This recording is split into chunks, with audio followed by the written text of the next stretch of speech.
کہ دیکھیے پیچھے جب ان کے بھائیوں نے انہیں کنویں میں ڈال دیا تھا تو اللہ سبحانہ تعالیٰ نے وحی کی تھی کیا کہ تم خود ہی ان حرکتوں کے بارے میں ان سب کو آگاہ کرو گے. الحمدللہ اس بات کو اللہ سبحانہ تعالیٰ نے یہاں پر واضح کر دیا.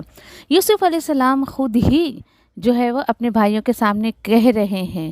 وہ یہاں پر دیکھیے اس طریقے سے آنا، آپ یہ مت سوچے کہ اپنے بھائیوں کو ٹون کر رہے ہیں، نہیں، بس اللہ سبحانہ تعالیٰ کی وہ بات سچی ہے اور سچ کر کے اللہ نے دکھایا، یہ اللہ سبحانہ تعالیٰ یہاں بتانا چاہ رہے ہیں.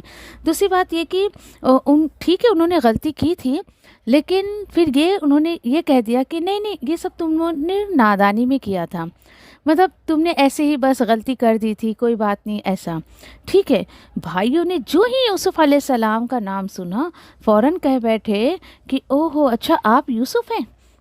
یوسف علیہ السلام نے بھی کہا کہ ہاں میں یوسف ہوں اور یہ میرا بھائی ہے. یعنی بنیامین کو اپنے پاس رکھے تھے، وہ کہنے لگے کہ یہ میرا بھائی ہے. اب دیکھیے کہ یہاں پر آپ یوسف علیہ السلام کے جو ہے وہ ایک خوبصورت کیریکٹر کو دیکھیے کہ کس طریقے سے یوسف علیہ السلام نے کوئی بھی طنز یا بات نہیں کی اپنے بھائیوں سے. کہنے لگے کہ در حقیقت اللہ نے ہم پر احسان کیا، سبحان اللہ. اور پھر اس کے بعد یہ کہہ رہے ہیں کہ یہ احسان اللہ کا کیسے مجھ پر ہوا، کیسے اللہ سبحانہ تعالیٰ نے جو ہے یعنی کہ مجھے اتنا اونچا مقام دیا اور کس طریقے سے دیا. دو کوالٹیز کو یاد کر لے. یہاں پہ دو صفات ایسی بتائی جا رہی ہے کہ واقعی کہ کوئی اگر انسان اپنی زندگی میں اس کو لے لے، ایک ہے تقوی، دوسرا ہے صبر. الحمدللہ کہ اللہ سبحانہ تعالیٰ نے یہاں پر ہمیں بات بتائی. یوسف علیہ السلام نے کہا کہ دیکھو جو انسان تقوی پہ زندگی گزارتا ہے اور صبر کرتا ہے، ایسے لوگوں کے اجر کو اللہ سبحانہ تعالیٰ کبھی ضائع نہیں ہونے دیتے ہیں. اچھی باتیں کری اور بھائیوں سے جو ملا دیا اللہ سبحانہ تعالیٰ نے، اس کو کہہ رہے ہیں کہ بھائی یہ اللہ کا احسان ہے. کتنا کچھ دیکھیں کہ آپ ہلکا پن محسوس کریں کہ یوسف علیہ السلام نے کوئی بھی الٹی سیدھی بات نہیں کی. خود کو رکھ کر دیکھیں. آج حال ہمارا یہ ہے کہ کسی کو ہم اس کی غلطی کا احساس بھی دلاتے ہیں نا تو اس میں بھی ذلیل کر رہے ہوتے ہیں. یاد ہے تم نے میرے ساتھ ایسا کیا تھا، پھر یہ کیا تھا، وہ کیا تھا. ٹھیک ہے بھائی، اس سے غلطی ہو گئی تھی تو پھر اس کو دوبارہ یاد مت دلاؤ، پھر وہی زخم جو ہے تازہ ہو جاتے ہیں. اس طریقے سے جو ہے یاد رکھیں کہ پھر رشتوں میں اور زیادہ کرواہٹ پیدا ہوتی ہے. واقعی ہمیں بہت حکمت کی ضرورت ہے. آج کل جب ہم رشتوں کے بارے میں یہاں وہاں سنتے ہیں نا لوگوں سے کہ سگے بھائی کے درمیان بات نہیں ہے، بہنوں کے درمیان بات نہیں ہے، باپ بیٹے سے بات نہیں کر رہا ہے، ماں بیٹی سے بات نہیں کر رہی ہے، کیا ہے یہ؟ بہت افسوس کے ساتھ تو اصل چیز کہ وہ حکمت نہیں ہے لوگوں میں کہ جو اصل میں ایک رشتے کو نبھانے کے لیے جو ہے وہ مقصود ہے. جو رشتہ ہمارے اندر جو نبھانے کی ایک طاقت ہونی چاہیے یا ایک صبر ہونا چاہیے. کوئی احسان نہیں جتلایا، کوئی ٹون نہیں کیا، کچھ بھی نہیں. اور کہا بس یوسف علیہ السلام نے کہا کہ ٹھیک ہے ایسے لوگوں کا اجر اللہ ضائع نہیں کرتا ہے. ٹھیک ہے آگے دیکھتے ہیں. اب بھائیوں کو احساس دیکھیں. آج ہماری بات کا احساس یا اثر کیوں نہیں ہوتا ہے لوگوں پر؟ وہ اس لیے کہ ہم ہر لمحہ تلاش کرتے ہیں اگلے بندے کو ذلیل کرنے کا. ہاں مجھے موقع تو ملے، مجھے اس نے کہا کیسے یہ، میں تو اس کو چھوڑوں گی نہیں، دیکھنا ایسا ہے ویسا ہے ویسا ہے ویسا.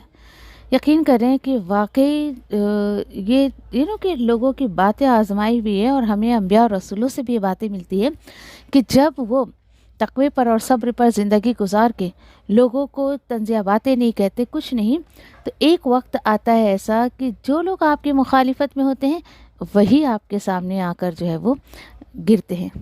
کیوں؟ کیونکہ انشاءاللہ آگے ہم دیکھیں گے کہ کس طریقے سے اللہ سبحانہ تعالیٰ نے ان کے بھائیوں کو جو ہے وہ ان کے سامنے جھکایا. اللہ نے جھکایا. یوسف علیہ السلام تو یہ نہیں چاہتے تھے، لیکن کہ تعظیماً ایک رسپیکٹ کے طور پر خود ہی جھک گئے تھے بھائی. آج یہ مجھے اور آپ کو اخلاق چاہیے، اچھے رہیں.